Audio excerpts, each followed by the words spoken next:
Good morning. You're listening to the podcast EU for Youth to Act, which is empowering, connecting, and engaging youth across Europe to become actors of social change and digital innovation.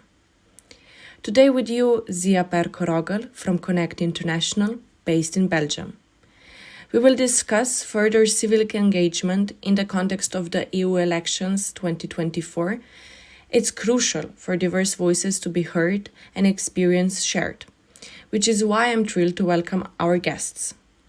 Angel from Switzerland, who has a degree in political sciences, Alessia from Italy and Anna from Germany, both with a degree in economics, Marko from Serbia, who is the head of Union of Baltic Cities, which is based in Brussels, and Marija from Croatia, who is a project officer in Out of the Box International.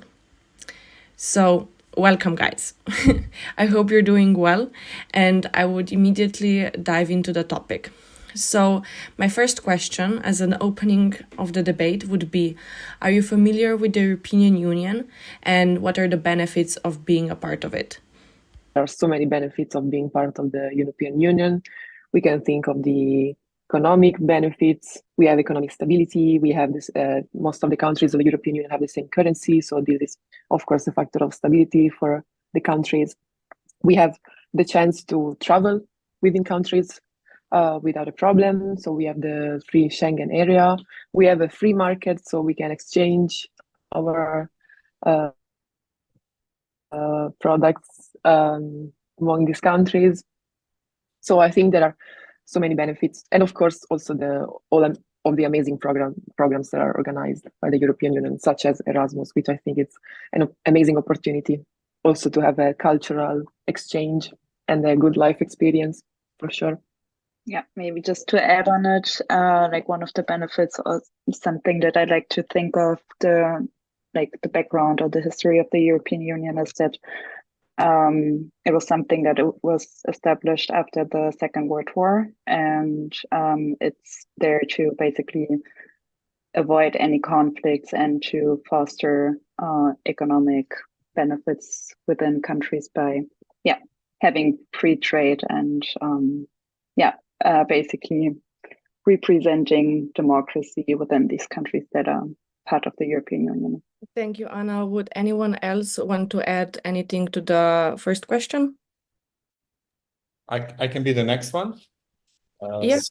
Since the other speakers mentioned some kind of individual benefits, I would mention two other perspectives. So countries being part of the EU, our countries or countries we are coming from, definitely have a couple of important benefits. I will take three of them. I think the big market of around 500 million people, so financial benefits of having one market. Security, we are more secure. I mean, it's a bit tricky question, but definitely EU, even though it's not a military union, helps on this, and definitely social benefits of people mixing with each other and cooperating and working together. Since I'm leading the international organization here in Brussels, couple of benefits for the organizations or companies, a possibility to cooperate cross-borderly between different countries and learn from each other. The second one is definitely a bigger market for talent, so we can access to people and talented people across the EU. We have access to finance and access to innovations better than if we would have just countries apart from each other. Thank you, Marko. At this point, Marija or Angel, do you want to add anything? No? Yeah. Go for it. Yeah, go. Should I add? Yeah. I mean, as a non-EU citizen, as I'm from Switzerland, maybe it's interesting to discuss it from a different perspective. I would totally agree with the benefits you mentioned, but you perfectly see, as in my situation, how being not member of the EU, it's not always could be as well, of course, a benefit, but as we see in the research programs that are now cancelled because Switzerland is failing to maintain a good relationship with the EU right now, and they are put under pressure in research programs who are no more part of Erasmus. Of course, I was able to go to Antwerp because we found like a different framework, a different way how we have access to the universities. So I think it's really it's really interesting to see how for you it's just given that you can go to Erasmus every year. For me, it's not. I mean, I'm lucky that I'm still able to do, but there are a lot of uncertainties right now, like being part of this European like research network, being part to go to other universities for a semester. Yeah, I think that's a very good point making, because maybe from most of us here right now are from the countries that are part of the EU, and for that reason we can experience it more in the sense like the benefits, and people who are not from the countries who are in the EU, you can see the differentiation of like the privileges that we have if we are in it or not. And on this point, I would like to move to the second question. So we already established that a part of like a big topic of today's podcast will be youth civil engagement and youth social participation, especially in the context of post-COVID era. And a few days ago, I just had like a realization that basically COVID was 4 years ago, thanks to Anna, which made me feel old. So if we consider that in that context, how would you describe youth civil engagement if we first define this term? So I think youth civic engagement is the most important part of our lives in general. I think there is no sense in living a life that is not actively participating in society. I think especially for young generations, it's really, really important to find tools to develop a critical way of thinking. So your own point of view on things, trying to understand the causes of everything that we see, that we live every day. So we know that everything is interconnected. So we should be aware of that.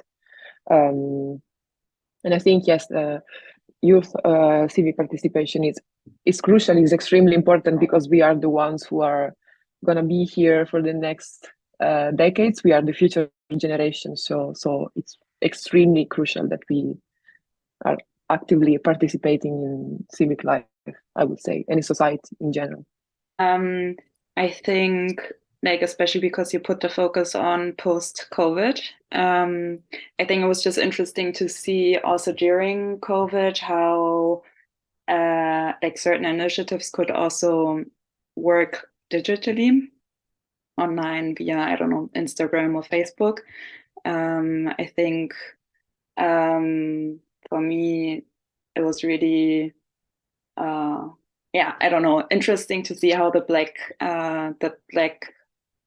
Lives Matter movement actually came through Instagram, and how that actually worked. Just virtually, let's say. Yeah, that's just something I want to add. Yeah, no, for me, like I study communication and media and I have a degree in it as well. And we always are discussing in the academia what is like in between of the digital presence and the social movements there, where we saw like, especially during COVID and afterwards, a lot of campaigns that were made and activization online, which was not present that much before, or like the online petitions that are going right now. I mean, in Slovenia right now, they're super popular. Everybody's, signing or contributing in that sense. So moving from the maybe in-person participation and engagement more to the online part, it's really important in the context of COVID era, as you mentioned. But in the other sense, then it like still allies the question of, is the digital participation reflecting the in-person activities or situation in our political world, or like real world or offline world, as you want to call it. Because, you know, like with the Black Lives Matter, is it enough if I post a black square and that's where I, like, you know, finish my participation? Is that then enough? I would just say that any kind of youth participation today is a challenge, and COVID-19 just kind of accelerated this digital world and taking the youth from the classic life to digital life and making them disconnected. And I think that even though they are participating, let's say, in a digital world, that the quality of that is really, I think, much lower than the one in the real life. So we see that youngsters today, you know, their attention of level is really low.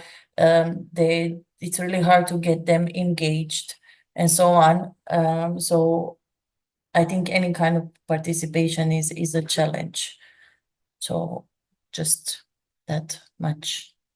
Maybe in that context, I would ask on the other side, like Angela, Alessia, and Anna, who are representative of young people. Do you agree with that statement? Do you feel that you have troubles with engaging in the civil society?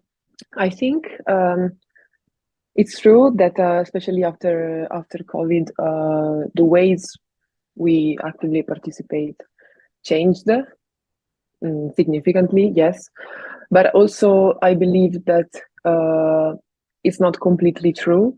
Probably it depends also from the background of each one of us, because of course there are disadvantaged people or not privileged people that cannot allow themselves to actively participate. A very simple example can be, I believe we are aware of the society we live in, and our youth, our participation is strictly related to the level of education that we can acquire. So, of course, going to university, acquiring tertiary education is crucial to, as I was saying before, develop critical thinking, which is something that not everyone has access to, simply because they come from a socioeconomic background that there is that prevents them from acquiring more education, or maybe because they just finish high school and they need to support their family, so they need to work, so they don't acquire more education than that. And but apart from that, I believe that after COVID, we are way more aware, and we, at least for my personal experience, COVID helped me so much to understand how it is important to actively participate in the civic engagement.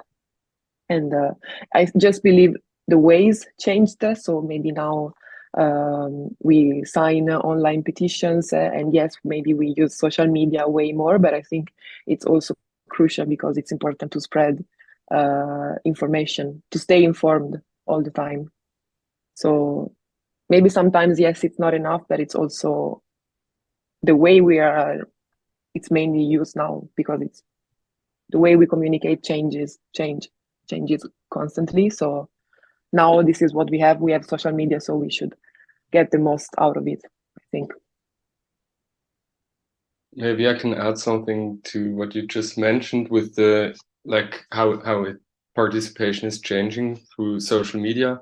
And I think here I'm really a bit afraid, or it makes it difficult for me to participate, because I see what's going on now with the let's say civic engagement about the war in Palestine and Gaza, or what we see in conflicts before. Civic engagement, mainly along younger people, it's really based on the individual participation. So there's always this it's how I perceive it, that it's very individual. There's individual intention behind, and it's like sometimes missing that it comes out from a community, that's like you feel very attached to a community, and that's why you go to the street to demonstrate, and I think it's nowadays very to fulfill individual needs, to present each other as like a strong individual fighting for freedom, for equal rights and so on. And I think that's a bit a change I can observe, and where I'm a bit afraid of, because it's not about individual satisfaction, but it's more about a community or a whole society who should like engage as a full embodiment. Maybe I can jump on this. So I think I'm going to refer a little bit to political participation, as we are having European elections coming in June this year. First, reflecting on the previous elections, when we had around 50% of Europeans voting in European elections. So this was an increase, the biggest turnout to vote in European elections since 1994. I'm sure some of you were not even born in that time. I was 13 at that time. So the 15.6 citizens of European Union vote in elections, which is the increase of 8%. But most interesting here is that this increase of 8% was mostly contributed by young people. So young people younger than 25 went to vote for 14% more than before, and the people between 25 and 39 went to vote 12% more than the previous elections. So I think it's very interesting to look at why so many young people went to vote in these elections in 2019, and what are the reasons for it. So basically, why it is important. Couple of good tips.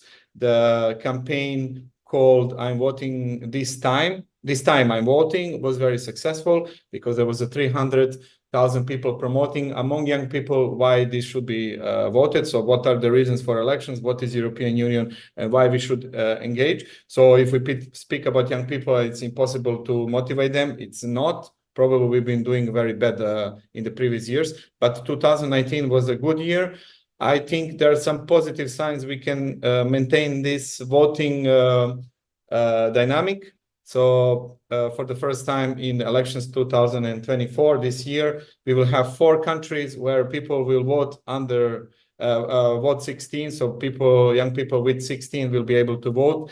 That's Belgium, Germany, Malta, and Austria. Austria was also before, but this time we have a big country like Germany allowing people to vote 16. I'm positive we increase the voting is not only part of participation. I think other people are reflecting on it, but I think it's important part to increase participation of young people in the voting for European Parliament. Why? Because then the members of European Parliament will pay more attention to young people and will pass the legislative in favor of finance or ecology or human rights, which are the topics young people find interesting and important.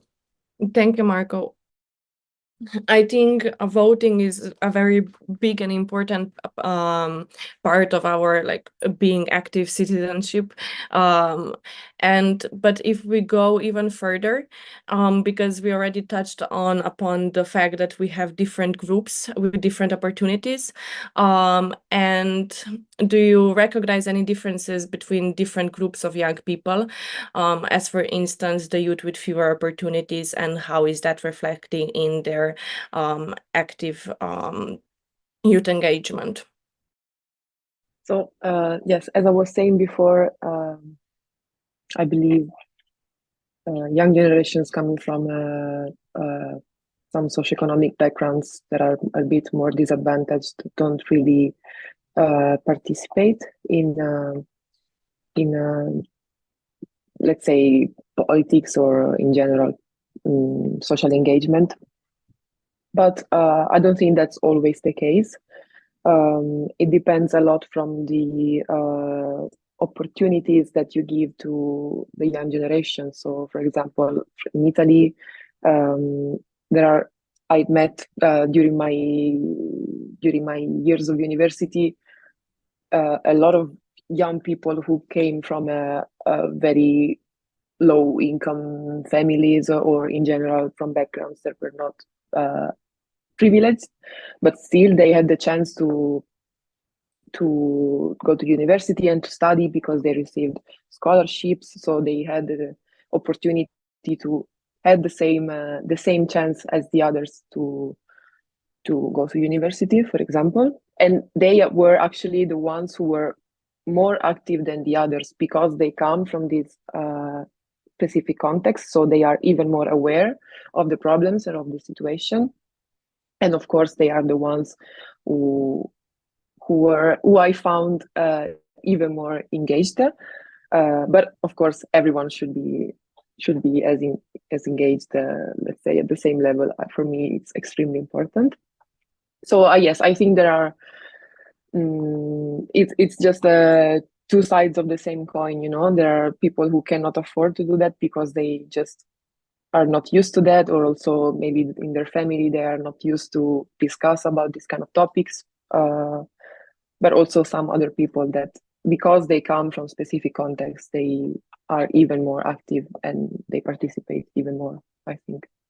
And if we're talking about people with fewer opportunities, especially young people, which would you detect there are future needs and challenges and requests from young people that we could identify in the regard of like all of the most burning questions, I don't know, employment, family planning, welfare, health, social relationships, especially in the level of youth rights in the EU?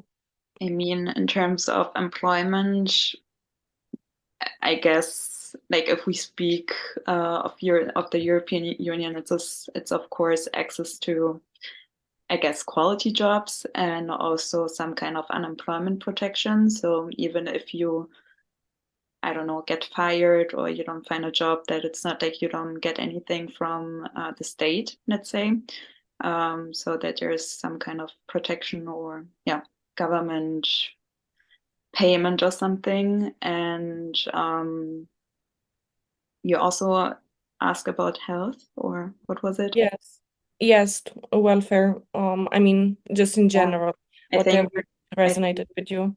Yeah, I think like Scandinavian countries are always a good example for this, how to also combine employment and health, because for them mental health is a huge thing. And I think in many, like I think for me, if I look into the future, I also want to have a work environment where mental health is maybe like a top priority, or that you actually get time to Thank you, Anna. Maybe Marija, do you want to add something? I think one of the newest generations are more focused on their well-being, and they are especially mental health, and they are kind of trying to totally be out of the previous boxes. I think that more of them are Sorry, I heard the pun. yeah.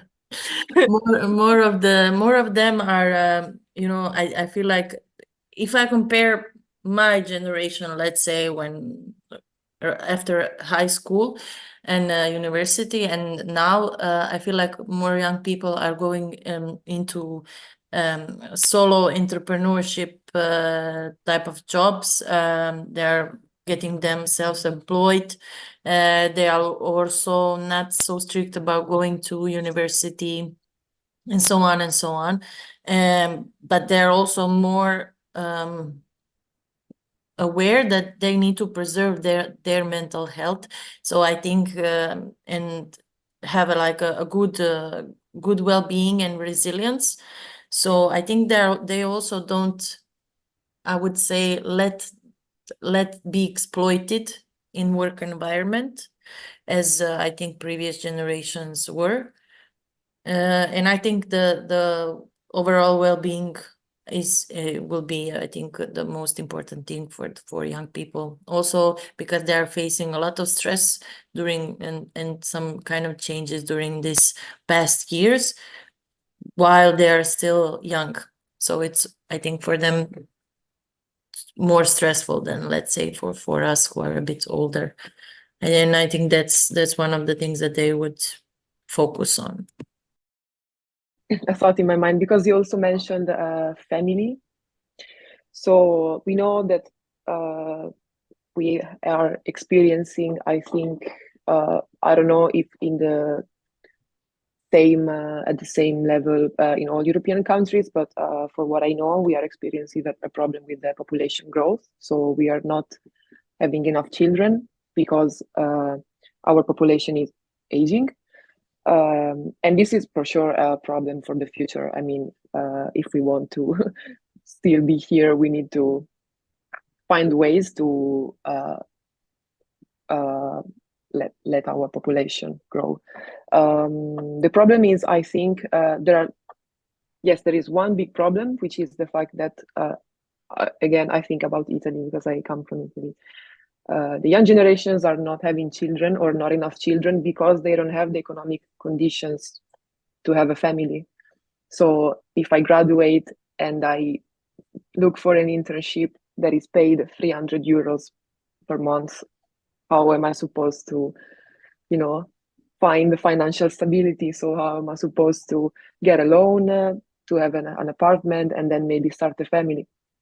With sorry, I have to say this, the assumption that I don't believe that it's, I don't want to be defined, like my life is not just about having a family. So it's not my ultimate goal, of course, but it's an issue that we know it's one of the main issues that we are experiencing right now.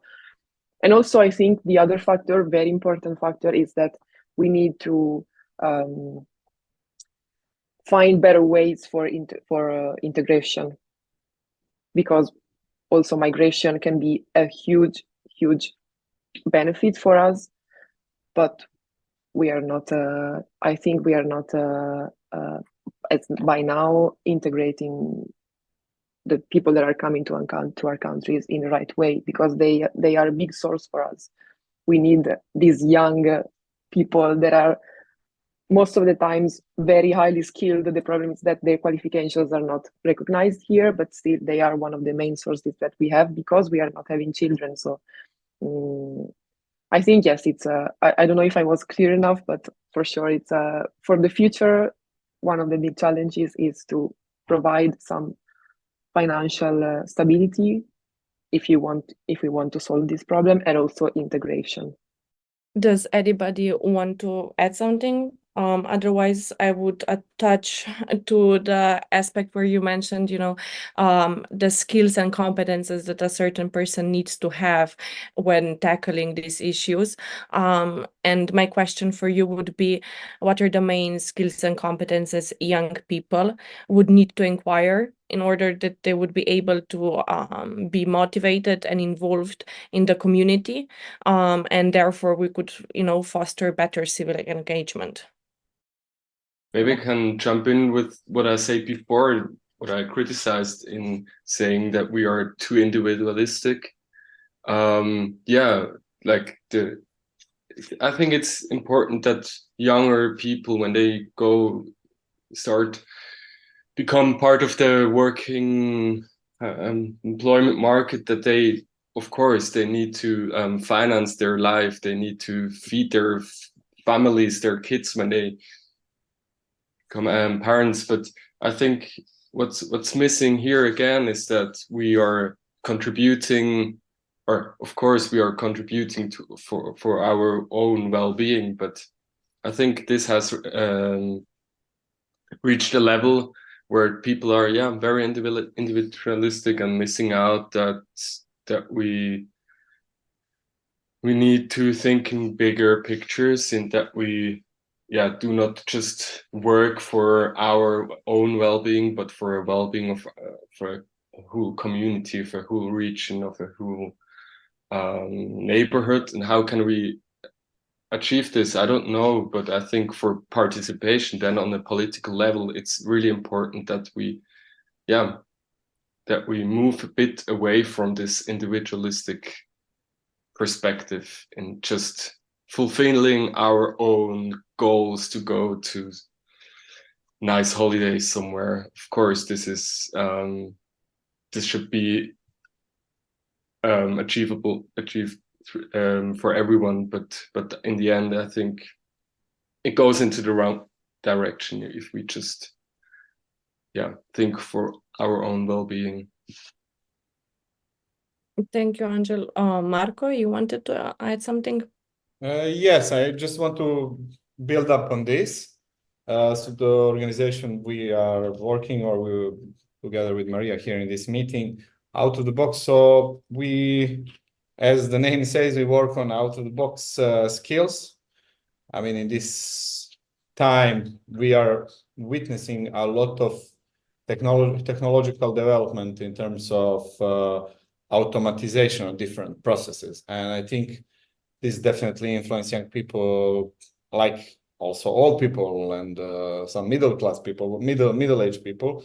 But looking at these processes, this definitely influence on which kind of skills young people will need in we now call it 21st century, but late 21st century. And so among those, it's very common concept called 7 competencies for 21st century, and some of them are collaboration, communication, creativity, critical thinking, character, which is interesting, citizenship, and computational thinking. There are different things. So as you can see, among those as well is citizenship. So I think this is exactly what we are talking about here. We found it very important to work, as Angel already said, moving from individual to more common interests and so on. I think this is where citizenship plays an important role. For us as a civilization to survive, I think the development of empathy and trying to understand other people, like this skill, is essential, because otherwise we're gonna living in this dry liberal capitalism society, probably finish the civilization. So I think our role here to develop a citizenship, a sense of belonging, sense of solidarity, understanding others, developing empathy is a crucial thing. And we in Out of the Box, we work a lot on this, trying to de-mechanize individual thinking in a way, okay, I'm just going to look for my career, I'm just going to go look for a job and so on. Yeah, that's completely fine. But there is another perspective not to forget, other people, how other feels. And so developing this set of skills is important for young people, but also for us. So I think this is a lot. There is a lot to be done in this area. So we continue fighting. Yes, and connecting empathy and, mental health and well-being, it goes all of like answering the needs and focuses and going back into what you were saying. So like, I don't know, right now I really see a circle. And I saw that Marija, you wanted to already at the first wanted to say something, and now I'm giving you the floor. It's fine, but actually, I actually wanted to say exactly what Marko said, which is good. Since we are on the same level. Yeah. The first 2 things that came up to my mind regarding this is empathy and critical thinking. So I think those are the first 2 starting points that young people have to have, and then develop the communication and so on and so on.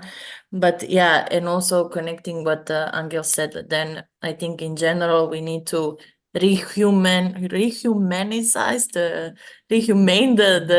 the society in general.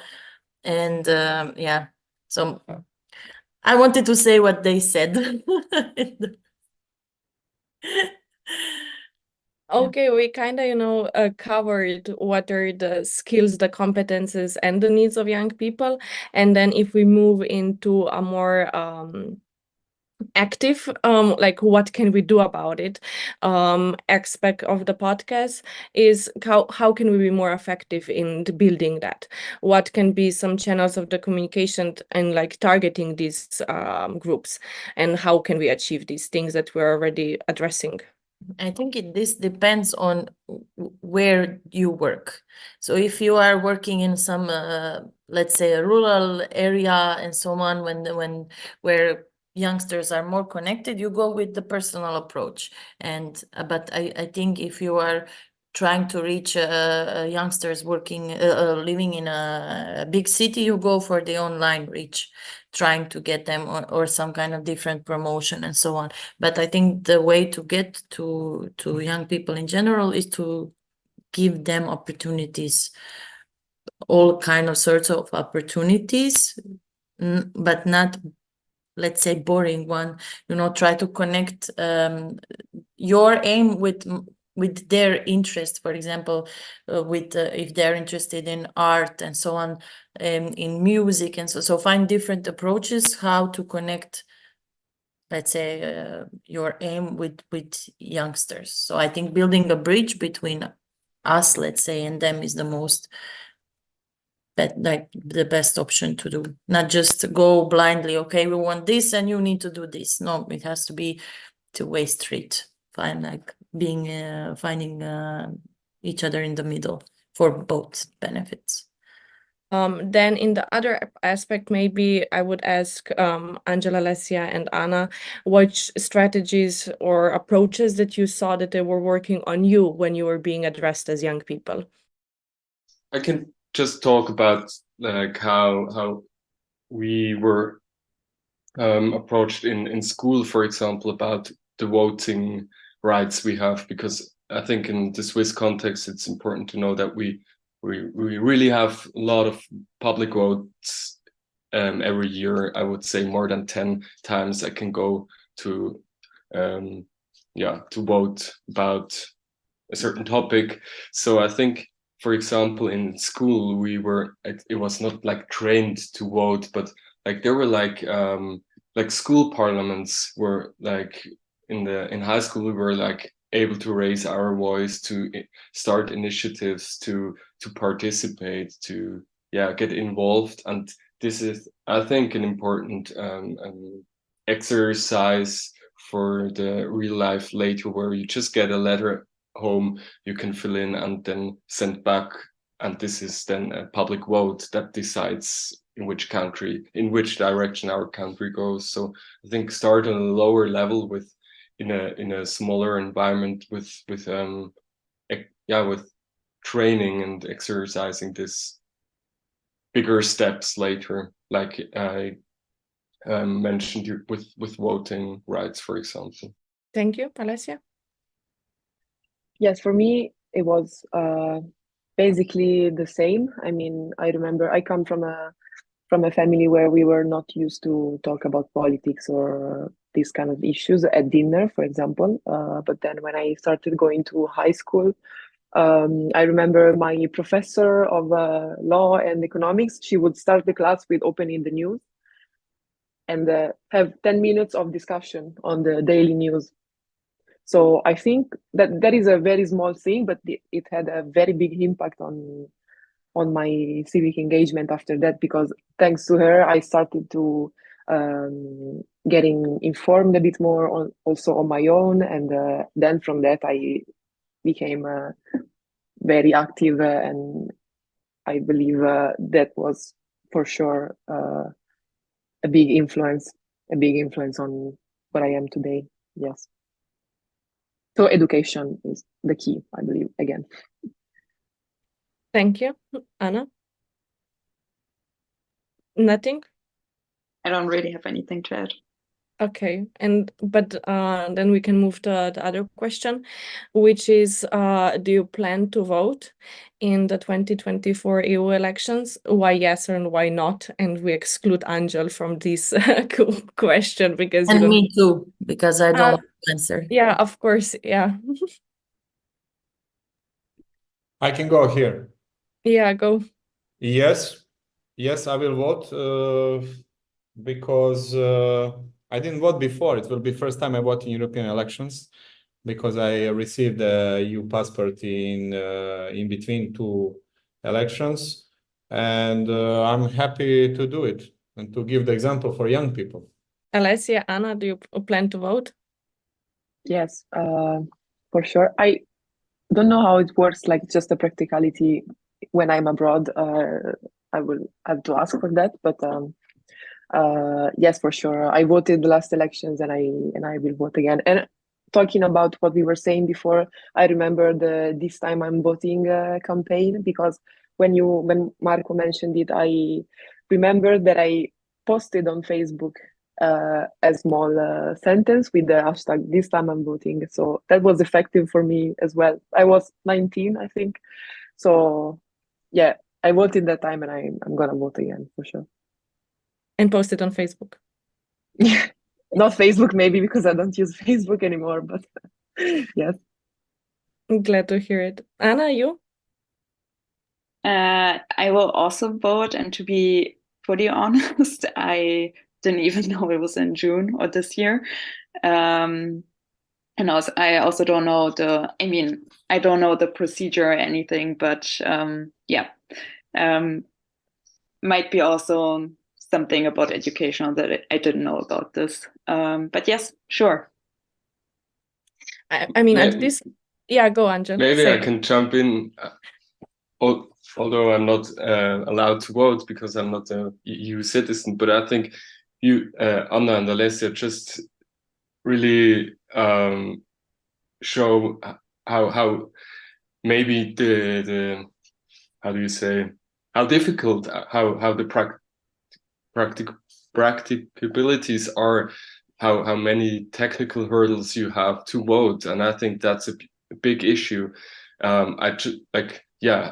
I think that's a way how we could improve civic participation, mostly for a younger generation, to reduce the capabilities and the technical hurdles you need to jump over, because it's so complex sometimes if you're not at home, as Alessia said, to get the sheet where you can fill it out. For example, just know how it works in Switzerland. When you're living in a different country, you have to, I don't know, ask for the procedure a few months in advance, and how it's just not practical to implement this. And I think there is a lot of improvements needed to make it more reachable and to make it an easy process to invest in digital voting, for example, because Just one last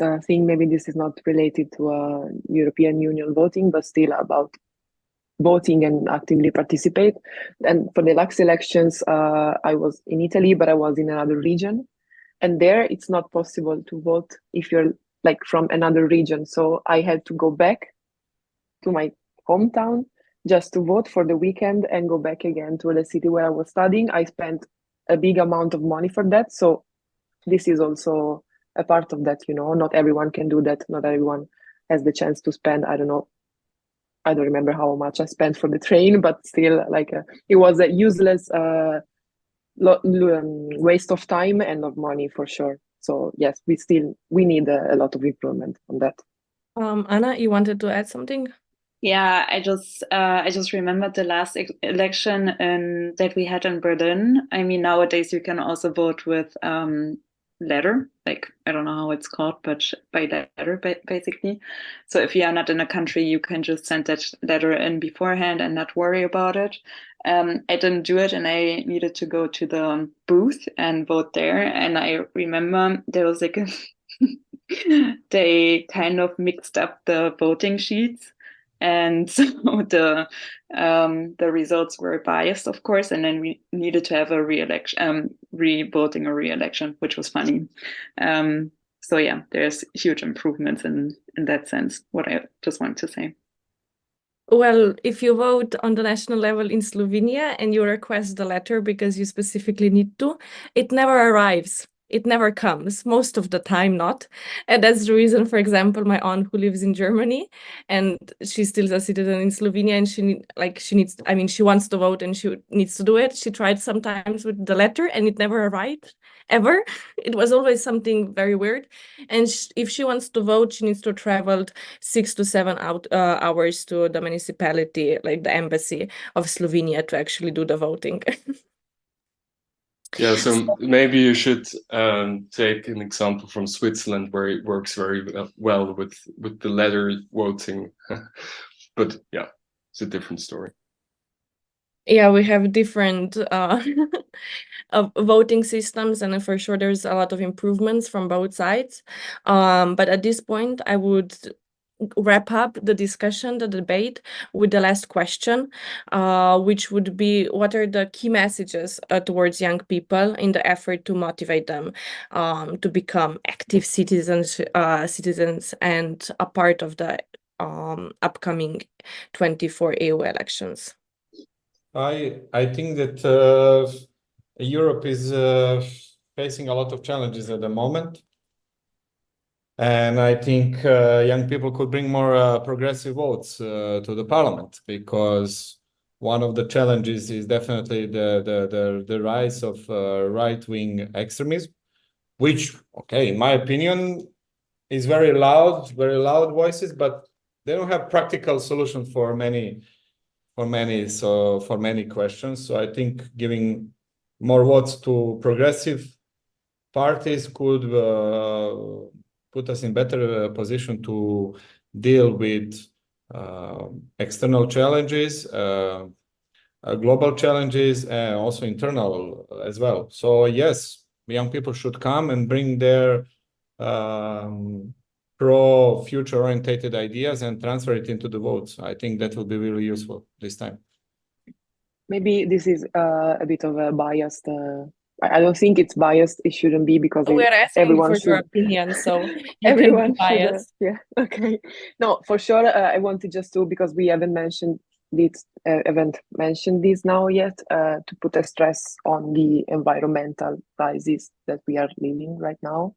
So young people should go and vote, especially because if we care about our future and if we want to be extremists survive, we definitely should go and vote and speak up, raise our voices, and let's say define the needs that we have, also related to the environmental crisis, because there is a lot to do. Yes, the European Union approved the Green Deal. It was a big thing, of course, but it's not enough. So we need more. Thank you, Alessia. Anna?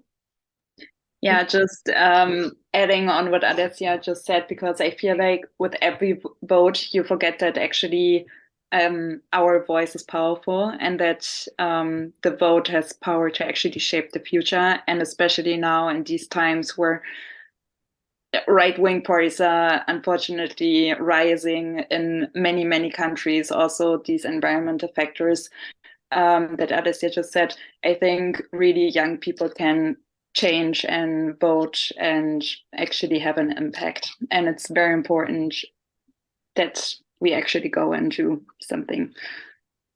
Okay, we actually came at the end of the podcast and all of the questions. So at this point, I would very much thank you for your time and the efforts, and thank you for the contribution of the debate. With you today is Zia Perko from Connect International. Thank you for participating in empowering, connecting, and engaging youth across Europe to become actors of social change and digital innovation.